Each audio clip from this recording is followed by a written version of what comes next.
Hey guys, the ONC Show here, and today we are going to review Moon Knight Episode 1 and Episode 2.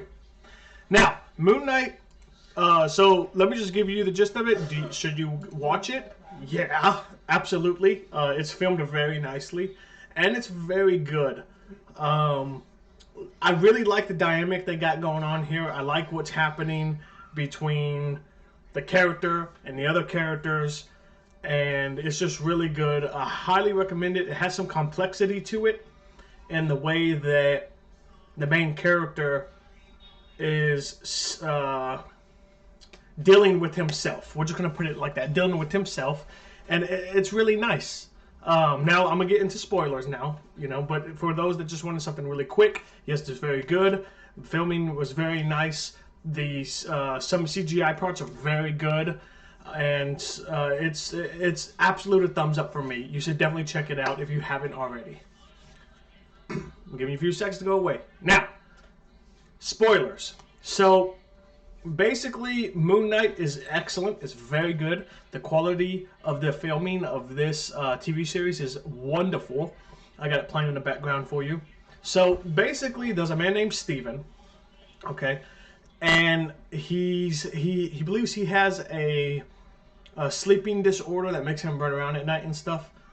But it turns out that no, it's not a sleeping disorder.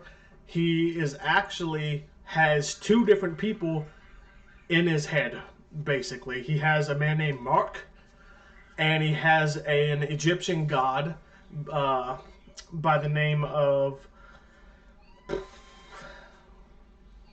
Itnu, or so like that. I'm guessing. I can't remember exactly. So he's dealing with. He finds out that he has these two people, kind of inside of him, and it's battling for control of his mind in a way. Like he has to give control to the other one at certain points, but when he goes to bed, that's when the other one gets control. Mark. Okay, and Mark stays in control for a while and runs around doing things. But basically, in the beginning, he's doing his regular life stuff. Steven, who's the main character, and he starts figuring out, why is some people calling me differently, like a different name, which is Mark. And during one of his episodes, episodes as in like his moments that happened to him, he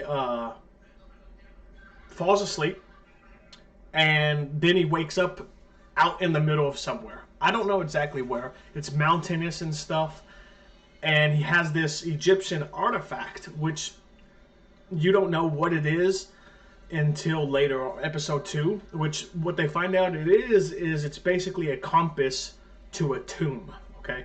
A little thing comes up and it shows you which way to go. But anyways, he has this compass. He doesn't know what it is at this time.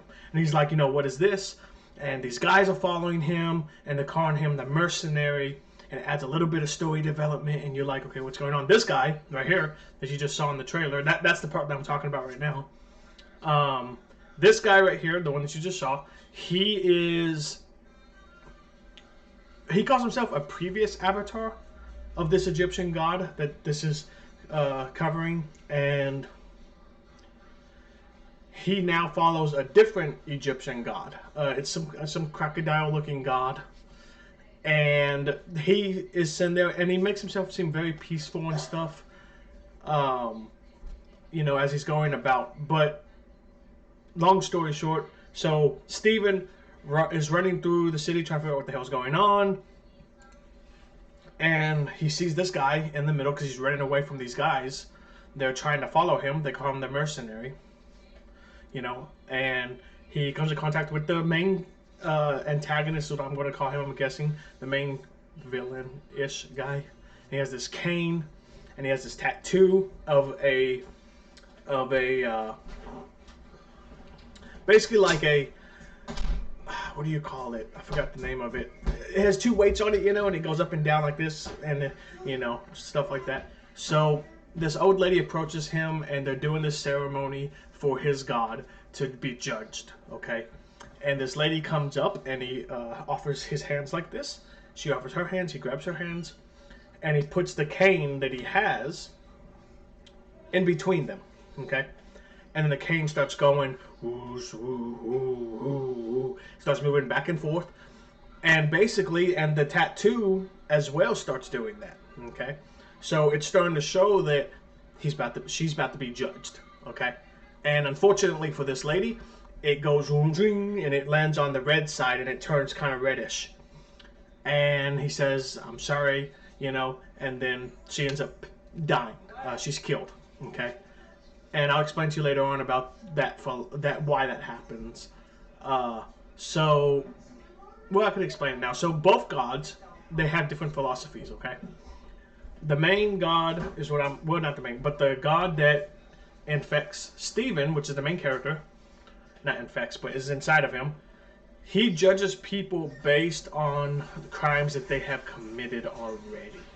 Okay, so if you go and kill somebody, if you go shoot somebody, right? He'll be able to judge you guilty because you killed that person. He judges people that have committed crimes during right now. Okay, right now in time. If you committed a crime or in the past. Okay. The other one, on the other hand, the crocodile lady is what we're going to call her because I don't really know who she is. She judges you based on what your future action crimes are, if that makes sense. So if 10 years from now in the future you're going to kill somebody, that's how she judges you. She says, oh, you're going to kill someone in 10 years. I'm going to go ahead and kill you so that you don't kill that person in the future. So she kills you, okay? Basically like what the guy said in a TV show, the guy with the cane is what we're going to call him.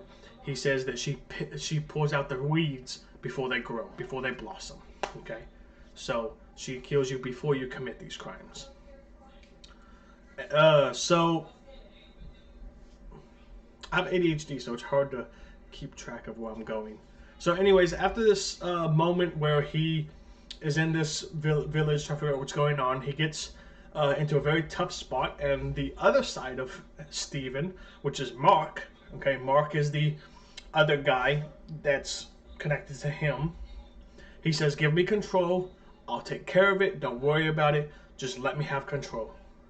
And he says, okay, and he gives him control, okay, and then he gets them out of there. He wakes up in his house, and that was that. That's how it happened. And now there is a lot more. Of course, I don't want to say everything that happens in it because I do want you to watch it. It's a very good watch. So, long story short, it is basically about these gods that. So, the god that's inside of Stephen is trying to get the compass, so the other god can't use it to resurrect herself, which is what she's trying to do. She's trying to get this guy with the cane, to resurrect her so she can go do her bidding and judge people. But the other god doesn't want her to be resurrected, okay? So then Stephen's having to deal with Mark and the god that's inside of him, or is around him, and figuring out what to do, okay? It's a very good watch. Please go and watch it. And I think that's it. I know I'm not really good at these reviews. Hopefully I get better in the future. Hopefully I can get better at them. But so far, it's a very good watch. You should go see it. And that's it for now. And I'll do the next 2 episodes when they come out. Thank you so much, and I'll see you next time.